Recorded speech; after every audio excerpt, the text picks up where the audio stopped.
दोस्तों, लोकसभा चुनाव में जब हुआ था इंडिया वर्सेस एनडीए, तो क्या हश्र एनडीए का हुआ था मुझे आपको बताने की जरूरत नहीं है।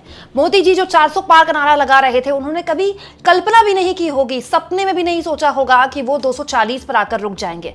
हालत ये कि अपनी राजनीतिक बैसाखियों की वजह से आज भी मोदी सत्ता में कायम है और वो बैसाखियां नीतीश और नायडू हैं। लेकिन एक बार फिर से वैसी ही तस्वीर ऐसा लगता है संसद में देखने को मिलने वाली है। दोस्तों, कल का दिन यानी कि बुधवार की सुबह संसद के अंदर सरकार यानी कि एनडीए और विपक्ष यानी कि इंडिया के लिए बेहद ही महत्वपूर्ण होने वाला है। यानी आप कह सकते हैं कि संसद में एक बार फिर से कल इंडिया वर्सेस एनडीए देखने को मिलेगा और उसका एक ट्रेलर आज ही देखने को मिल गया। दोस्तों, कल सरकार 12 बजे लोकसभा के अंदर वक्फ संशोधन बिल पेश करने वाली है।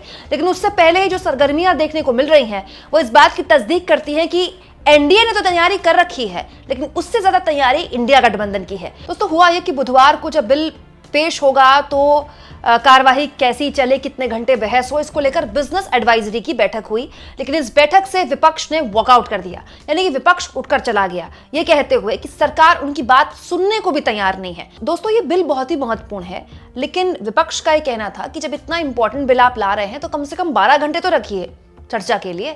बहस करना बहुत जरूरी है इस तरह के बिल में, इतने प्रावधान हैं और इतने इंपॉर्टेंट चीजें हैं इस बिल में, और अलग अलग असहमतियां हैं अलग अलग संगठनों की, अलग अलग पार्टियों की। तो उन असहमतियों को सुनिए तो सही, क्योंकि जितनी चर्चा होगी उतना ही निष्कर्ष अच्छा निकल कर आएगा इस बिल को लेकर। लेकिन सरकार 12 घंटे के बहस को लेकर तैयार नहीं थी। सरकार का यह कहना था कि अगर 2 दिन लोकसभा में ही लग गए बहस को तो फिर राज्यसभा को भी जाना है बिल।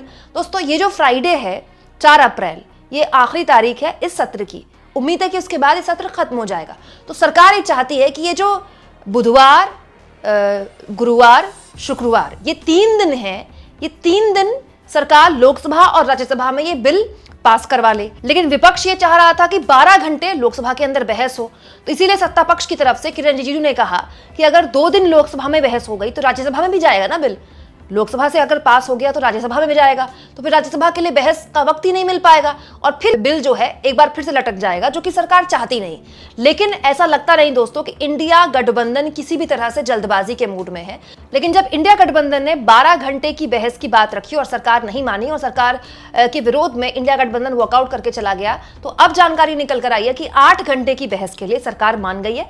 साथ में किरण रिजिजू द्वारा, जो कि संसदीय कार्य मंत्री हैं, ये भी कहा गया है कि सरकार अगर लगेगा जरूरत तो कोशिश करेगी कि ये जो बिल के लिए और चर्चा का वक्त मिल जाए, और वक्त यानी कि 8 घंटे से भी ज्यादा बढ़ाया जा सकता है। तो पहली बात आप कह सकते हैं कि बिजनेस एडवाइजरी कमेटी से वॉकआउट करके इंडिया गठबंधन अपनी बात मनवाने में कामयाब रहा कि इस बिल को जो चर्चा है उसके लिए माकूल समय मिले, पूरा समय मिले। दूसरा दोस्तों, सरकार फूक फूक कर कदम रख रही है। दोस्तों, इस खबर के मुताबिक सरकार खास तौर पर अपने जितने भी सांसद हैं उनको ये तस्दीक कर रही है कि कोई भी ऐसा पॉइंट ना मिले, किसी भी तरह से उत्तेजित ना हो सांसद कि बीजेपी के विरोध में या फिर सरकार के विरोध में कोई भी विपक्ष का सांसद हंगामा करने लगे। क्योंकि क्या होगा, हंगामा हुआ तो संसद की कार्रवाई स्थगित हो जाएगी, कार्रवाई स्थगित हो गई तो बहस नहीं हो पाएगी, और बहस नहीं हुई तो बिल पास नहीं हो पाएगा। दोस्तों, बीजेपी न केवल अपने सांसदों को व्हिप जारी करेगी बाकायदा 3 लाइन का, बल्कि उसने अपने सांसदों से यह भी कहा है कि आप बहुत एग्रेसिव ना हो और एक एक शब्द जो आप बोले बहुत सोच समझ कर बोले। दोस्तों, वैसे ये भी बड़ा दिलचस्प है क्योंकि बीजेपी के सांसद जितने एग्रेसिव होते हैं संसद के अंदर, कई बार देख के लगता है कि विपक्ष की राजनीति कर रहे हैं। बीजेपी पिछले 10 सालों से संसद में, मोदी हो चाहे अमित शाह हो चाहे निशिकांत दुबे जैसे लोग हों, जितने भी सांसद हैं बीजेपी के लोकसभा के अंदर, वो जितने एग्रेसिवली अपनी बात रखते हैं, इतनी एग्रेसिवली शायद विपक्ष के नेता भी मुश्किल से रख पाते हैं। लेकिन इस बार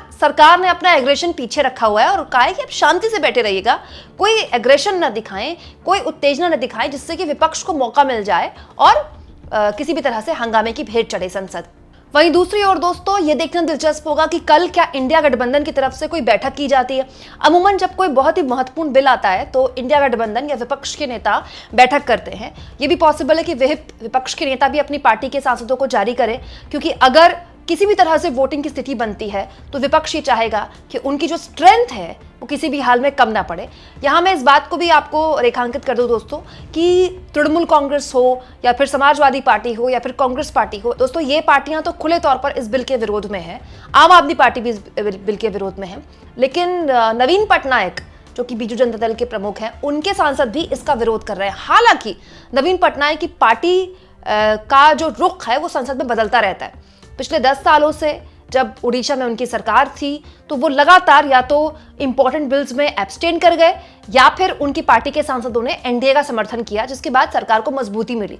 लेकिन अभी फिलहाल बयानों से तो ऐसा ही लगता है कि उनकी पार्टी भी बीजेडी भी इस बिल का विरोध करती है। तो अभी देखना दिलचस्प होगा दोस्तों कि क्या संसद के अंदर इंडिया गठबंधन क्या रुख दिखाता है। क्या वो वॉकआउट करके अपना विरोध दर्ज कराते हैं या फिर इस बिल के विरोध में वोट करके अपना जो विरोध है वो दर्ज कराते हैं। क्योंकि इस बिल को लेकर एकमुश्त विपक्षी दल सभी एकमुश्त है। यहाँ इस बात पर भी गौर किया जाए दोस्तों कि बिहार को लेकर जो खबरें आ रही है, नीतीश कुमार को लेकर, उनकी पार्टी को लेकर जो खबरें आ रही है या फिर टीडीपी को लेकर जो खबरें आ रही है, उसको लेकर अभी तक कुछ क्लियर नहीं है। मतलब विपक्ष के साथ बातचीत कर रहा है, विपक्ष को मनाने का प्रयास कर रही है सरकार। अच्छी बात है, करना चाहिए, इतना इंपॉर्टेंट बिल है। लेकिन सरकार के सहयोगियों की तरफ से अभी तक कुछ कहा नहीं गया है। जेडीयू के नेता ललन सिंह कांग्रेस पर आरोप प्रत्यारोप तो कर रहे थे आज मीडिया से बात करते हुए, लेकिन वो ये नहीं बता रहे थे कि बिल अगर आता है तो जेडीयू के जो सांसद हैं वो इस बिल का समर्थन करेंगे, सपोर्ट में वोट करेंगे या फिर एब्सटेन कर जाएंगे, उठकर चले जाएंगे। क्योंकि उठकर चले जाना भी एक तरह का विरोध तो है, लेकिन वो सरकार को एक तरह से बल ही देगा, सरकार को मजबूती ही देगा। वहीं टीडीपी को लेकर भी अभी कुछ समझ नहीं आ रहा है। मतलब आप कह सकते हैं कि चंद्रबाबू नायडू और नीतीश कुमार दोनों ने अपने पत्ते नहीं खोले हैं और ये पत्ते वो कल संसद में जब बिल पेश होगा तभी खोलने वाले हैं। तो बड़ी अजीब सी स्थिति है दोस्तों कि सरकार विपक्ष को तो मना रही है, लेकिन क्या उसने अपने सहयोगियों से बात की है इस मसले पर? और अगर की है तो उसके सहयोगी इतने सस्पेंस बनाकर क्यों रखे हुए हैं? इतना राज क्यों रखा जा रहा है कि वो इस बिल का समर्थन करेंगे, विरोध करेंगे, समर्थन करेंगे तो समर्थन में वोट करेंगे, विरोध करेंगे तो उठकर चले जाएंगे या फिर इंडिया गठबंधन का साथ देंगे? बड़ी अजीब सी कशमकश है कि इतना इंपॉर्टेंट बिल लेकिन सरकार के सहयोगियों की तरफ से चू नहीं की जा रही। इस बीच दोस्तों जेडीयू के एमएलसी हैं गुलाब गौस, जिन्होंने वक्फ संशोधन बिल को लेकर अपना विरोध दर्ज करा दिया। नीतीश कुमार की पार्टी के एमएलसी हैं, उन्होंने कह दिया है कि इस बिल को तत्काल वापस लेना चाहिए, यही देश के हित में होगा। गौस ने कहा कि जेडीयू ने अभी तक इस बिल का आधिकारिक समर्थन नहीं किया है। ये वही गुलाम गौस हैं दोस्तों जो कि नीतीश कुमार के बड़े खास माने जाते हैं और लालू यादव के भी बड़े खास माने जाते हैं। और ईद के मौके पर ये लालू यादव के घर गए बधाई लेने के लिए। अब दोस्तों हमारे यहाँ तो त्योहारों में बधाई देने लोग जाते हैं, कोई किसी को ईद मिलने जा रहा है तो उनके घर जाता है ना बधाई देने के लिए, या किसी को दिवाली की बधाई देनी है तो उनके घर जाते हैं। लेकिन ये अपने आप में बड़ा दिलचस्प है कि गुलाम गौस साहब जो कि जेडीयू के नेता हैं नीतीश कुमार के खास, वो लालू यादव के घर जा रहे हैं ईद की बधाई लेने के लिए। हालांकि तब ये कहा गया कि ये गैर राजनीतिक मुलाकात है और त्योहार के मौके पे ये मुलाकात रखी गई है, लेकिन वही गुलाम गौस से कह रहे हैं कि जेडीयू की तरफ से कोई आधिकारिक स्टैंड अब तक नहीं लिया गया है। इस बात की तस्दीक करता है दोस्तों कि जेडीयू और टीडीपी दोनों न केवल अपने पत्ते कल ही खोलेंगे, बल्कि वो अभी भी सरकार से किसी भी तरह के बार्गेनिंग के मूड में है। अब वो बार्गेनिंग आज रात कितनी की जाती है, नहीं की जाती है, और अगर नहीं की जाती है तो फिर कल सरकार क्या असहज की स्थिति में आ सकती है। यहाँ इस बात को भी गौर किया जाए दोस्तों कि अगर सरकार ये कह रही है कि वक्त और बढ़ाया जा सकता है चर्चा का, और विपक्ष कहता है कि हमें चर्चा का वक्त नहीं मिला, और ये मान भी लेते हैं कि 2 दिन लोकसभा में बहस होती है, तो फिर क्या राज्यसभा को केवल 1 दिन मिलेगा चर्चा के लिए? आखिर इतनी जल्दबाजी क्यों? मतलब इतना इंपॉर्टेंट बिल है, सरकार को ऐसी क्या जल्दबाजी है कि उसको इसी सत्र में ये बिल पास करवाना है, जबकि इतना इंपॉर्टेंट बिल है तो इसमें माकूल बहस होनी चाहिए। देखिए दोस्तों, पक्ष विपक्ष एक तरह से दोनों अपनी राजनीति कर रहे हैं, इंडिया वाले भी कर रहे हैं, एनडीए वाले भी कर रहे हैं, लेकिन ये देश के हित में है कि कोई भी इस तरह का इतना इंपॉर्टेंट बिल आता है तो उसमें माकूल चर्चा होनी चाहिए। आखिर जब सत्र खत्म होने के मात्र 3 दिन बचे हैं तो इतनी जल्दबाजी में बिल लाना और जल्दबाजी में उसको पास करवाना और इतना कम वक्त देना चर्चा के लिए, ये ठीक नहीं है देश के लिए। आपको क्या लगता है दोस्तों, कल क्या होगा?